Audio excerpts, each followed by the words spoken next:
Assalamualaikum warahmatullahi wabarakatuh. Hai teman-teman, nama saya Ernala Sembiring dari Prodi Bahasa Indonesia FKIP Universitas Muhammadiyah Sumatera Utara. Di sini saya akan memberikan sedikit materi tentang guru BIPA. Teman-teman tahu nggak BIPA itu apa? Jadi, BIPA itu adalah singkatan dari Bahasa Indonesia bagi penutur asing. Sesuai namanya, fokus BIPA adalah fix dua bahasa Indonesia kepada penutur asing yang ingin mempelajari bahasa Indonesia. Nah, jadi di sini saya ingin memaparkan materi tentang ada 3 materi yang saya akan paparkan, yaitu pertama, apa yang perlu dihindari guru BIPA saat pembelajaran BIPA, dan yang kedua, pendukung penampilan guru BIPA saat pembelajaran kelas BIPA. Yang ketiga, prinsip-prinsip pengelolaan kelas BIPA. Baiklah, kita bahas satu persatu ya.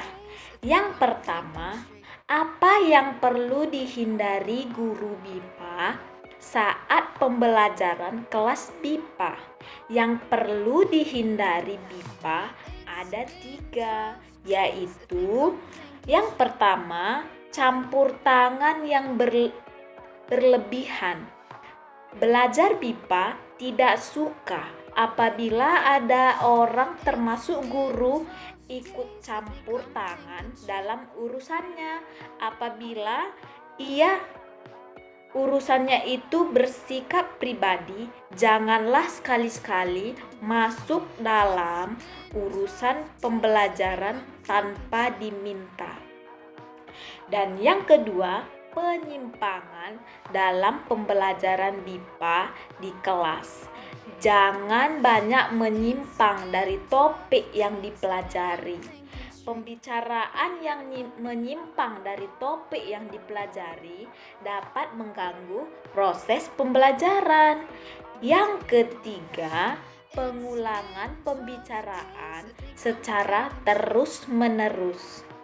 Tidak perlu hal yang sudah jelas dan yang sudah dikuasai oleh pembelajaran diulang-ulang karena akan membuat suasana belajar menjadi bosan.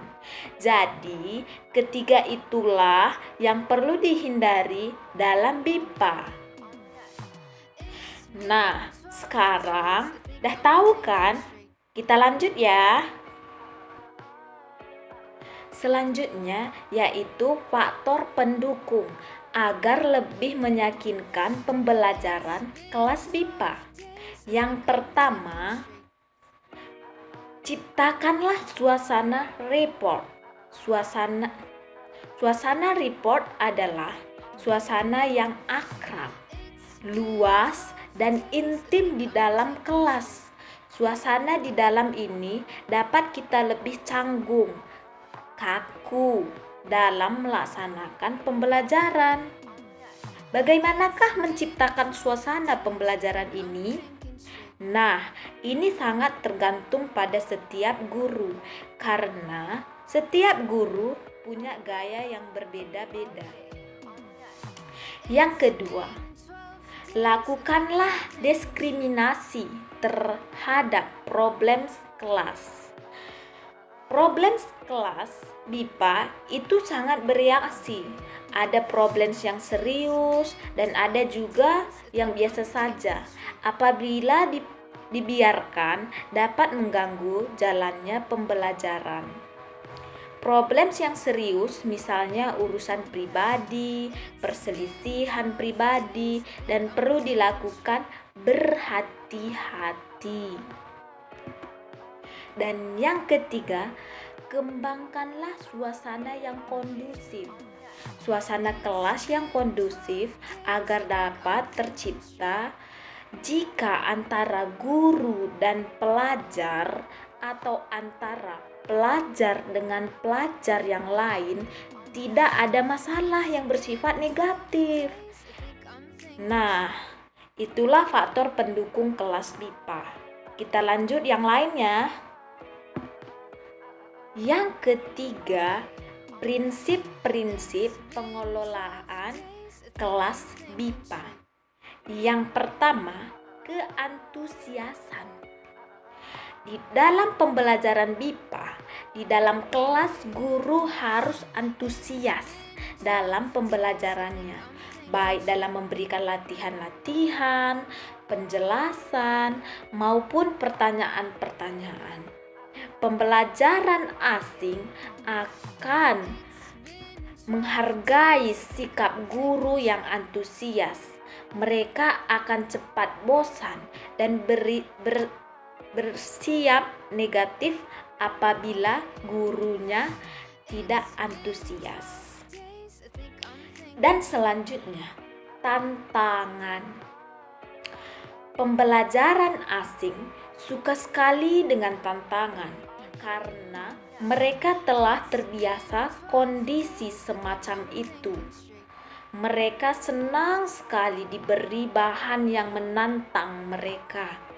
Mereka harus diberi tantangan dengan cara memberikan mereka PR atau tugas-tugas. Itulah salah satu cara menantang mereka.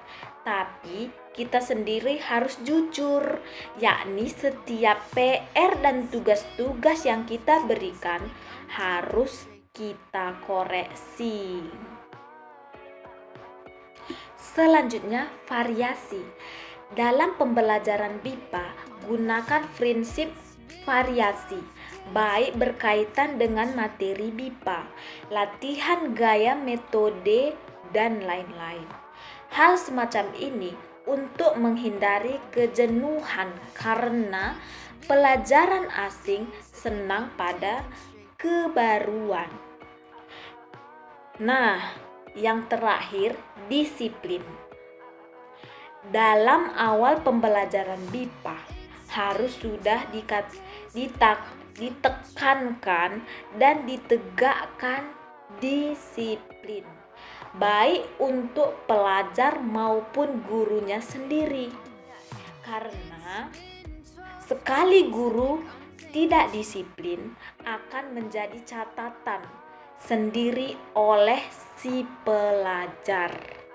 Begitu pula oleh si pelajar harus ditanamkan sikap disiplin karena sudah terlanjur orang asing persepsi jam karet untuk orang Indonesia. Nah, itulah materi yang dapat saya sampaikan hari ini. Semoga itu bermanfaat bagi teman-teman. Lebih dan kurangnya saya minta maaf. Dadah. Wassalamualaikum warahmatullahi wabarakatuh.